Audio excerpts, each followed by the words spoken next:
Kanchipuram వకుడా silks నాణ్యత మా ప్రాధాన్యత. మదీనాగూడ, మియాపూర్, హైదరాబాద్ లో త్వరలో శుభారంభం.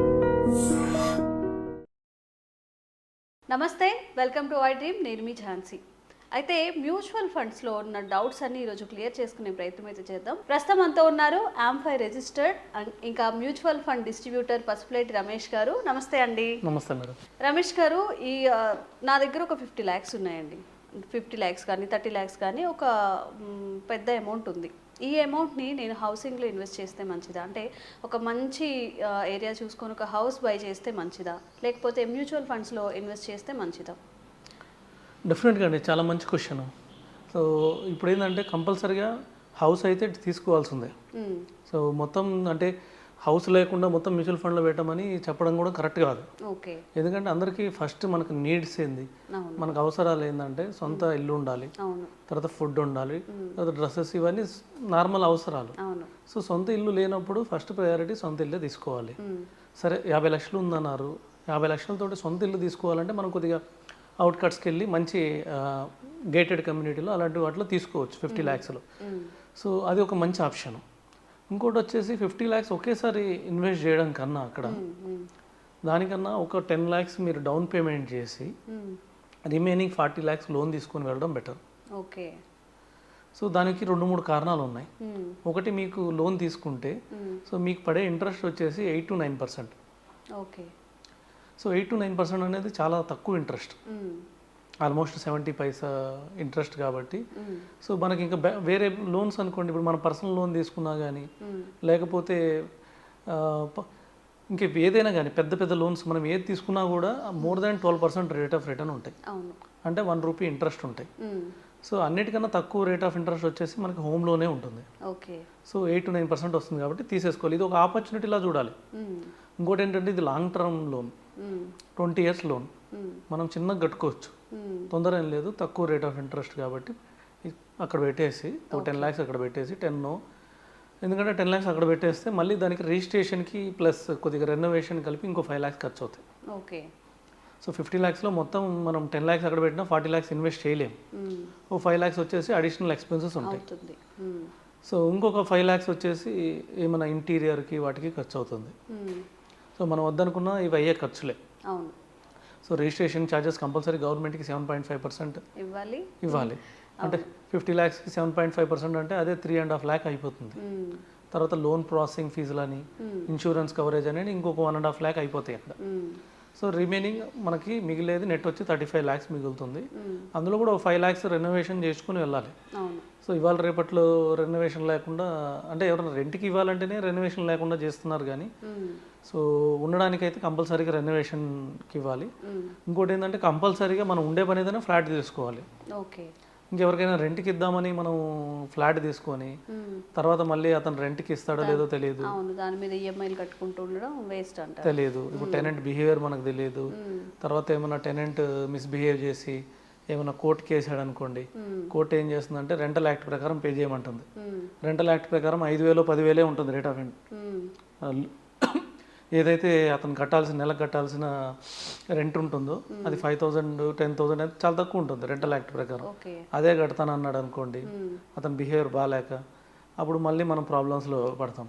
ఇంకొకటి ఏంటంటే అది 12 ఏళ్ళు కానీ రెంట్కి ఉంటే తర్వాత అది ఫ్లాట్ నాదంటే ఆయనకే ఇచ్చేయాలి కూడా, అదొక రూల్ కూడా ఉంది. సో ఇవన్నీ ప్రాబ్లమ్స్ ఉంటాయి. అందుకని మనం ఉండే పని అయితేనే హౌస్ తీసుకోవాలి.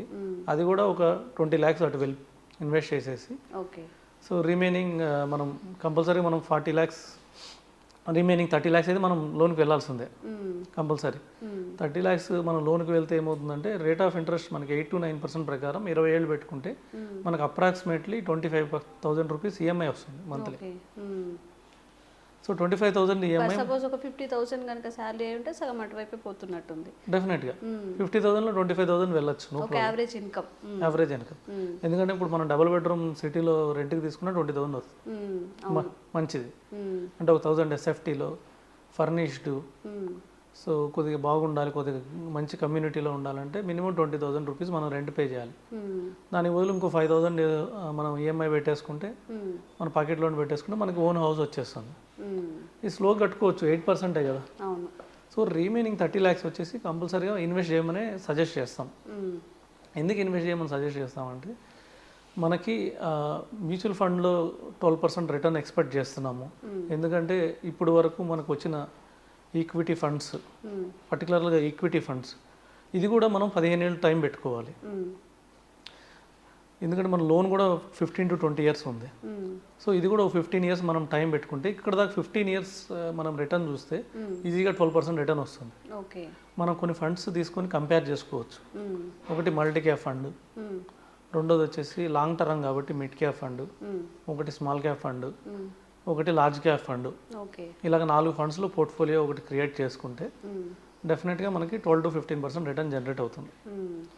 సరే 12% వచ్చింది అనుకోండి, స్టిల్ ఏంటంటే 30 lakhs ఏమవుతుందంటే మన 6 yearsకి డబుల్ అవుతుంది. 6 yearsకి డబుల్ అవుతుంది.